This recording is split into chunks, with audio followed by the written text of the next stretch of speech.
Sean todos muy bienvenidos. Que la bendición divina acompañe a todos los que nos escuchan en este día y durante toda su semana. Así es, nos unimos a ese buen deseo. Es un gusto estar aquí compartiendo nuevamente. Es un verdadero privilegio poder compartir este espacio de aprendizaje continuo con nuestra audiencia. Hoy tenemos una misión sumamente especial para esta exploración a fondo. Vamos a sumergirnos de lleno en el capítulo 10 del Evangelio de Mateo. Un capítulo que sin duda no deja indiferente a nadie. Para nada. Y para hacerlo con el rigor que merece, nos hemos apoyado en las notas detalladas, el contexto histórico y, los aportes teológicos de dos recursos formidables, que son la Biblia de Estudio Holman y la Biblia de Estudio Nueva Almeida Actualizada, o la NAA. El objetivo es desmenuzar este texto que funciona en la práctica como un manual de instrucciones bastante radical para los primeros seguidores de Jesús. Sí. Radical es definitivamente la palabra correcta para describirlo. Abarca un espectro amplísimo, desde las reglas logísticas más básicas sobre, digamos, cómo viajar sin equipaje, hasta la preparación psicológica para enfrentar amenazas de muerte reales. Es un texto fundamental, muy retador y que nos exige una lectura cuidadosa. Y esa misma complejidad, ¿es la que hace que el pasaje sea tan cautivador? Al observar la estructura del capítulo, se nota cómo entrelaza de manera magistral esas exigencias prácticas inmediatas de supervivencia de las que hablabas, con realidades teológicas sumamente profundas sobre cuál es el verdadero costo del discipulado. Claro, no es solo un viaje de fin de semana. Exacto. Al repasar las fuentes, queda claro que no es un simple itinerario de viaje por Galilea, es un tratado exhaustivo sobre la lealtad, la gestión del peligro y el desarrollo de una confianza absoluta frente a un mundo que se presenta abiertamente hostil. Las notas de estudio revelan que cada instrucción tiene un peso específico, diseñado para quebrar la dependencia en los recursos humanos y forzar una dependencia total en la provisión divina. Bueno, vamos a desempacar esto por partes, porque desde los primeros versículos el texto establece una dinámica que rompe con cualquier expectativa convencional. En los versículos del 1 al 4, Mateo presenta la lista oficial de los 12 apóstoles. La famosa lista de los 12. Así es. Menciona a Simón, llamado Pedro, a su hermano Andrés, a Jacobo hijo de Zebedeo y a su hermano Juan. Luego incluye a Felipe, Bartolomeo, Tomás, Mateo el recaudador de impuestos, Jacobo hijo de Alfeo, Tadeo, Simón el celote y finalmente a Judas Iscariote. Al leer esta lista, resulta verdaderamente asombroso notar los detalles históricos que las Biblias de estudio resaltan, especialmente en lo que respecta a la identidad y los nombres de estos hombres. Sí, la tabla comparativa que ofrece la Biblia de estudio NAEA sobre los nombres de los apóstoles es vital para entender esa dinámica. En los diferentes evangelios encontramos que varios de estos hombres tenían múltiples nombres, una práctica completamente habitual en esa región durante el siglo I. Donde se cruzaban tantas culturas, ¿no? Totalmente. La cultura hebrea y la influencia helenística y romana se cruzaban constantemente. La evidencia histórica y textual sugiere fuertemente que Bartolomé es la misma persona que Natanael, a quien vemos mencionado en el Evangelio de Juan. Mateo, el autor tradicional de este evangelio, también operaba bajo el nombre de Leví en otros relatos. Y Tadeo es identificado en otras listas apostólicas como Judas, hijo de Jacobo. Un detalle importantísimo para no confundirlo. Claro, un detalle que los evangelistas posteriores tuvieron mucho cuidado en aclarar para que nadie lo confundiera con Judas Iscariote. Comprender esta multiplicidad de nombres ayuda a armonizar los distintos relatos del Nuevo Testamento y le da un rostro más, digamos, tridimensional a este grupo fundacional. Sabiendo lo volátil que era el siglo I en esa región, lo que me parece que añade otra capa de asombro a esta lista es el choque de personalidades que Jesús decide integrar en su círculo más íntimo. Juntar en el mismo equipo a Mateo, que era un recaudador de impuestos colaborando con el Imperio Romano, con Simón el celote, es básicamente armar una bomba de tiempo. Era pedir problemas desde una perspectiva humana. Totalmente.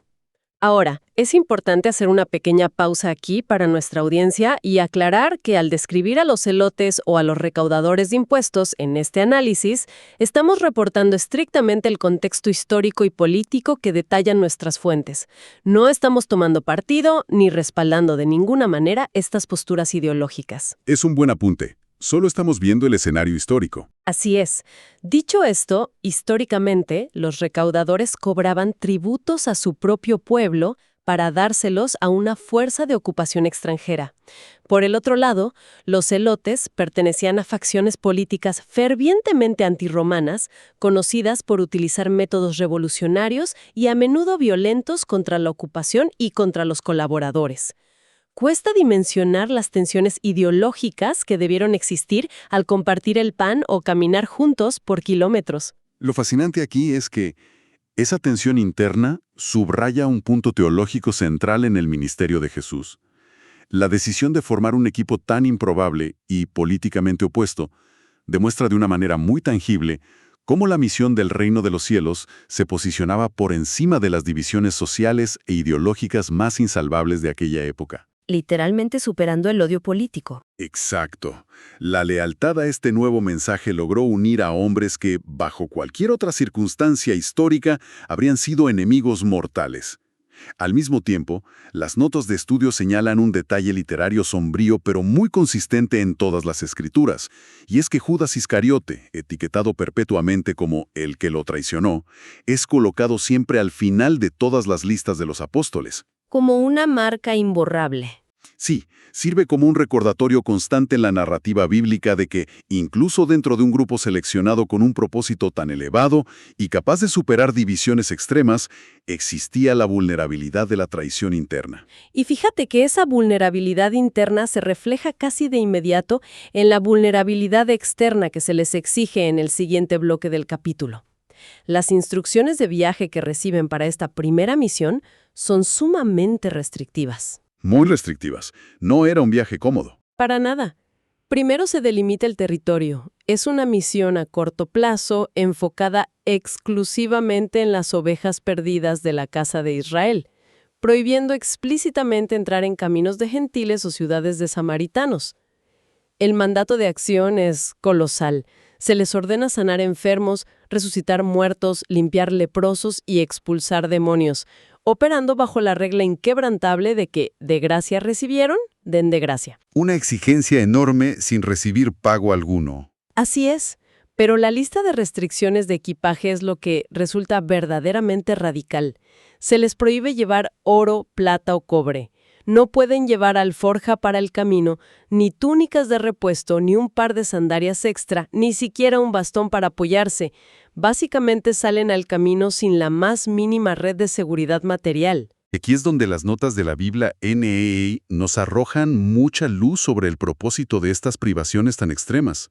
Aclaran que estas prohibiciones no debían interpretarse como un voto de ascetismo permanente o una regla de pobreza universal para todo creyente a lo largo de la historia. Más bien, formaban parte de una estrategia pedagógica muy específica para una misión urgente. Como un entrenamiento intensivo de confianza. Precisamente. El objetivo principal de despojarlos de todo respaldo económico y material era forjar en ellos una dependencia absoluta de la providencia divina. Al no tener recursos propios ni provisiones, se veían obligados a confiar en que Dios proveería sus necesidades diarias a través de la hospitalidad de las personas en las aldeas judías que visitarían. Y esto cambia después, ¿verdad? Sí, este contraste se vuelve evidente cuando observamos pasajes posteriores, cerca del ministerio terrenal de Jesús, donde Él mismo modifica estas reglas y les instruye llevar dinero y provisiones. Eso nos confirma que el capítulo 10 relata un ejercicio formativo único, diseñado para enseñarles que el trabajador es digno de su alimento y que la provisión divina es muy real. Esa misma dinámica de depender de la hospitalidad ajena introduce una instrucción que parece casi un acto de protesta pública. Jesús les indica que si una casa o una ciudad entera se niega a recibirlos o a escuchar sus palabras, al salir de allí deben sacudir el polvo de sus pies. Según las notas de estudio, tengo entendido que este gesto tiene raíces profundas en la forma en que los viajeros judíos actuaban al regresar de un territorio gentil o pagano. Es una lectura del contexto cultural fundamental para captar la gravedad de esta instrucción. Cuando los judíos piadosos del primer siglo cruzaban desde tierras gentiles de regreso a territorio judío, sacudirse el polvo era una declaración visual de que no querían llevar consigo ni siquiera la tierra de un lugar considerado impuro y alejado del pacto con Dios. Como una purificación ritual antes de pisar la tierra prometida. Exactamente. Entonces, al ordenar a los apóstoles que ejecutaran este mismo gesto contra ciudades judías que rechazaran el mensaje del reino, se estaba emitiendo un juicio teológico devastador. Significa que esas poblaciones judías, al rechazar a los mensajeros del Mesías, debían ser tratadas y consideradas con el mismo estatus que un territorio pagano. ¡Wow! Eso es fuerte para la época. Muy fuerte. La severidad de este acto se confirma en el versículo siguiente, donde se advierte que en el día del juicio, el castigo será más tolerable para la tierra de Sodoma y Gomorra, que es el arquetipo máximo de depravación y destrucción total en el Antiguo Testamento, que para aquella ciudad. El rechazo al mensajero era visto como un rechazo directo e imperdonable a la salvación misma. Aquí es donde se pone realmente interesante, porque la intensidad del texto escala vertiginosamente a partir de ese punto. La narrativa pasa de ser un manual sobre cómo viajar ligero y gestionar el rechazo a una advertencia explícita sobre el peligro de muerte inminente. El lenguaje se vuelve altamente metafórico, pero aterradoramente claro. Sí, entramos en la parte de las persecuciones. La frase es muy conocida. Los envío como ovejas en medio de lobos. Por tanto, sean prudentes como serpientes y sencillos como palomas. Pedirle a alguien que actúe como una oveja frente a una manada de lobos parece una receta para el desastre, a menos que entiendas el equilibrio que aportan la serpiente y la paloma en esta instrucción ética. Y las notas de estudio desglosan esta dualidad con mucha precisión, mostrando que es una de las estrategias de supervivencia más sofisticadas del Nuevo Testamento. La prudencia de la serpiente requiere una evaluación fría y estratégica del entorno. Implica agudeza mental, la capacidad de anticipar el peligro, evitar provocaciones innecesarias y no pecar de ingenuidad frente a la maldad humana. Básicamente, no buscar problemas gratis. Tal cual. El texto deja claro que el martirio no debe buscarse por el simple hecho de sufrir. Hay que ser astuto para evadir el peligro cuando sea posible. Por el otro lado, la sencillez de la paloma actúa como el contrapeso moral de esa astucia. Representa una pureza de intenciones innegociable. Significa que frente a la hostilidad y la persecución inminente, está estrictamente prohibido recurrir a la manipulación, al engaño o a métodos violentos para defender la causa. O sea, astucia táctica, pero con pureza ética absoluta. La integridad del mensaje lo requiere. Una pureza que sería puesta a prueba en los escenarios más brutales imaginables. Porque el texto no oculta la dureza del futuro que les espera. Se pronostica que serán entregados a los tribunales locales, que sufrirán azotes en las sinagogas, lo cual era una práctica disciplinaria extremadamente dolorosa y humillante en el mundo antiguo, y que el alcance de esta persecución llegará hasta las altas esferas del poder, siendo arrastrados ante gobernadores y reyes por causa del mensaje. Y el dolor no solo vendría de las autoridades. Así es. La traición cruzará la línea de lo cívico para meterse en la intimidad de los hogares, describiendo un panorama terrible donde hermanos entregarán a la muerte a sus hermanos y los padres a sus propios hijos. Pero frente a ese nivel de hostilidad sistemática y colapso familiar, la promesa que se les da es que no deben preparar de antemano su defensa legal porque el Espíritu del Padre hablará a través de ellos en el momento del juicio. Es una garantía hermosa de presencia divina en medio del abandono humano más absoluto. Todo ese escenario de tribunales, azotes y traición familiar confluye en el núcleo psicológico de este capítulo, que es la redefinición del miedo. A lo largo de esta sección, el imperativo de no temer se repite constantemente. Y la Biblia de Estudio Holman ofrece un análisis léxico muy esclarecedor sobre la palabra griega original utilizada aquí, que es fóbeo. ¿Y qué abarca exactamente esta palabra? Bueno, este término abarca un espectro semántico muy amplio. puede describir el pavor paralizante, el terror visceral ante la tortura física o las circunstancias adversas. Pero también se utiliza para describir un temor reverencial profundo, un asombro sagrado frente a la majestad de Dios. La instrucción hace una decisión radical entre estos dos tipos de temor. Se prohíbe categóricamente el pavor hacia los seres humanos, hacia aquellos sistemas o individuos que tienen la capacidad de destruir el cuerpo físico, pero cuyo poder termina en la tumba, incapaces de tocar el alma. Es un cambio de perspectiva enorme. Enorme. En contraposición, se ordena que el único temor legítimo que debe gobernar las decisiones es el temor reverencial hacia Dios, quien posee la autoridad definitiva sobre el destino eterno. Si esa reverencia hacia lo divino se convierte en la fuerza central en la vida de una persona, el terror a las amenazas terrenales queda completamente neutralizado. Y para ilustrar ese concepto de reverencia frente a un Dios con poder absoluto sobre el alma, el texto utiliza inmediatamente una imagen de una ternura que contrasta bruscamente con los tribunales y los azotes de los que veníamos hablando. Se menciona el valor comercial de los pajarillos en los mercados del primer siglo. La referencia indica que 2 de estas pequeñas aves se vendían por un azarión, que era una monedita de cobre que representaba el valor más ínfimo en el sistema monetario romano. Eran prácticamente la proteína más barata para los más pobres. Exacto. Sin embargo, la afirmación teológica es que ni uno solo de esos pajarillos, por insignificante que sea su valor comercial, cae a tierra y muere sin el consentimiento y el conocimiento del Padre. A esto se le suma la extraordinaria afirmación de que hasta los cabellos de la cabeza están todos contados.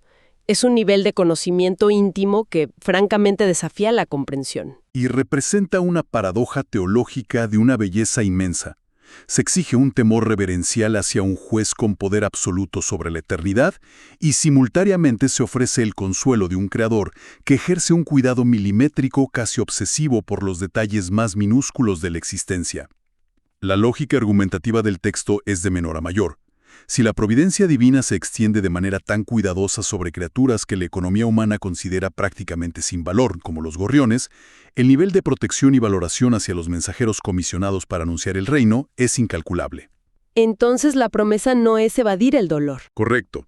La conclusión no es que los discípulos estarán exentos del sufrimiento físico o del martirio. De hecho, los versículos anteriores prometen que lo sufrirán, sino que ninguna gota de ese sufrimiento, ningún rechazo y ninguna pérdida ocurre fuera del radar amoroso y soberano del Padre. El valor eterno de sus vidas está asegurado independientemente de la violencia temporal que enfrenten. Y ese contraste entre la protección eterna y la violencia temporal prepara el terreno para una de las declaraciones más difíciles de asimilar en toda la lectura de los Evangelios. Una frase que parece chocar frontalmente con los títulos mesiánicos de paz. La declaración es tajante. No piensen que vine a traer paz a la tierra. No vine a traer paz, sino espada. El texto procede a detallar cómo esta espada metafórica pondrá al hombre contra su padre, a la hija contra su madre y a la nuera contra su suegra, culminando con la advertencia de que los enemigos de una persona serán los miembros de su propia casa. Es una demolición total de las estructuras de lealtad tradicionales. Si conectamos esto con el panorama general, el uso del término espada aquí requiere un análisis muy cuidadoso. Los eruditos de nuestras fuentes coinciden en que no se trata de una incitación a la rebelión armada o a la violencia física. La espada es una metáfora cruda de la división cortante, de la separación inevitable que se produce en el tejido social y familiar cuando un individuo toma la decisión de alinearse con el mensaje de Cristo en un entorno hostil. Claro, en esa época la identidad personal y la familiar eran inseparables. Exactamente. En las sociedades del Medio Oriente antiguo, la religión no era un asunto privado. Estaba entrelazada con las costumbres del hogar, el honor de la familia y las obligaciones sociales.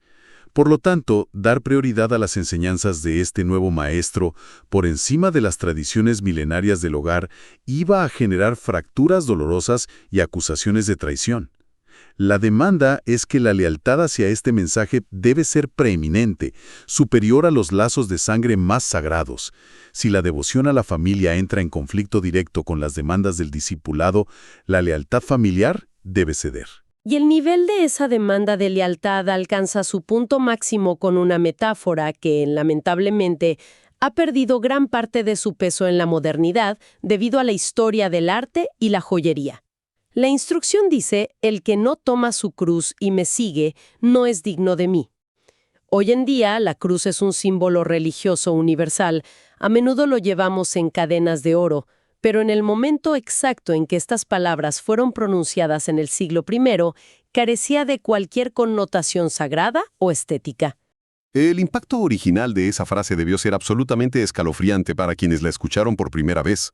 Bajo la ocupación romana, la cruz era el símbolo máximo del terrorismo de Estado. Era un instrumento diseñado no solo para ejecutar, sino para prolongar la tortura y maximizar la humillación pública de los peores criminales, esclavos rebeldes e insurrectos políticos.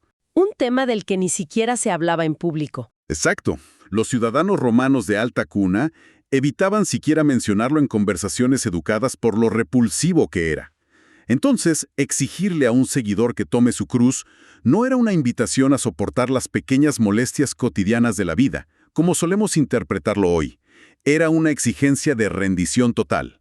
Significaba estar dispuesto de manera consciente y voluntaria a enfrentar el ostracismo social, la pérdida de todo estatus, el dolor extremo y una ejecución denigrante a manos de las autoridades imperiales por causa de su lealtad.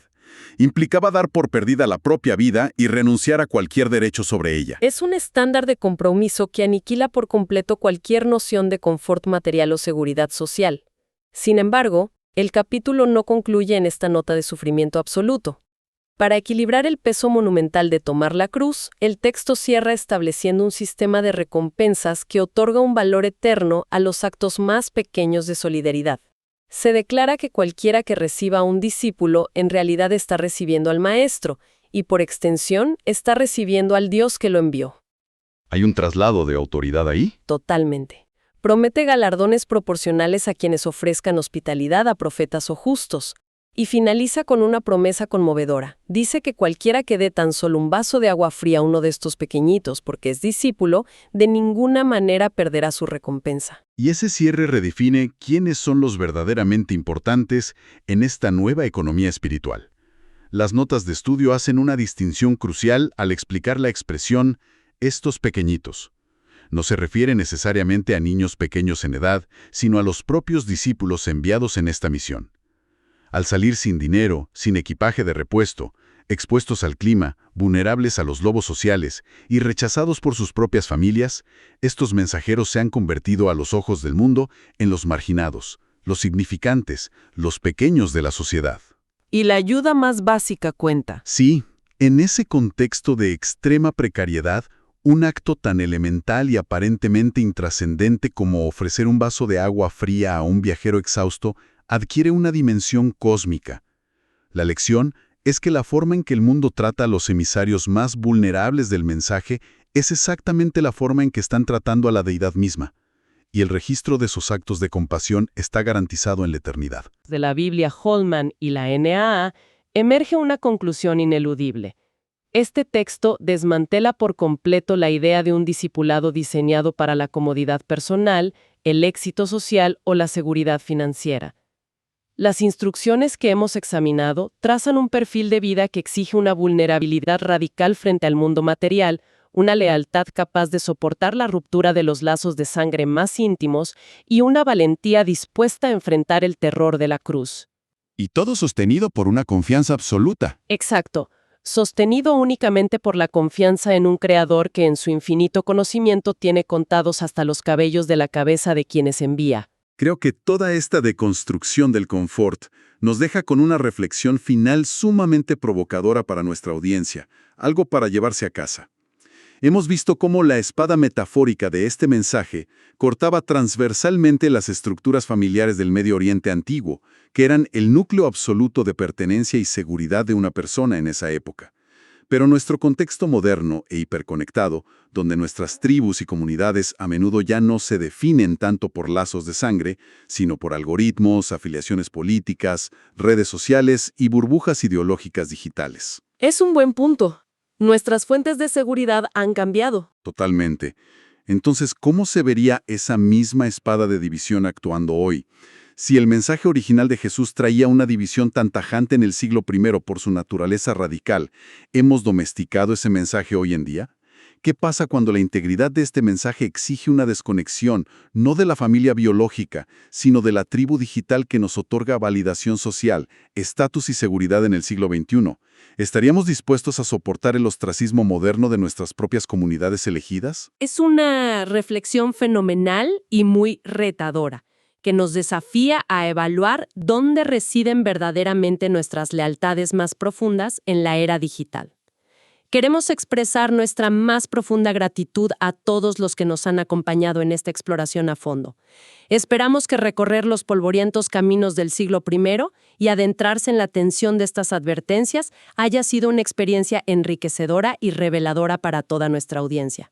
Nos despedimos con enorme aprecio y declaramos, como siempre, que Dios bendice a todos los oyentes.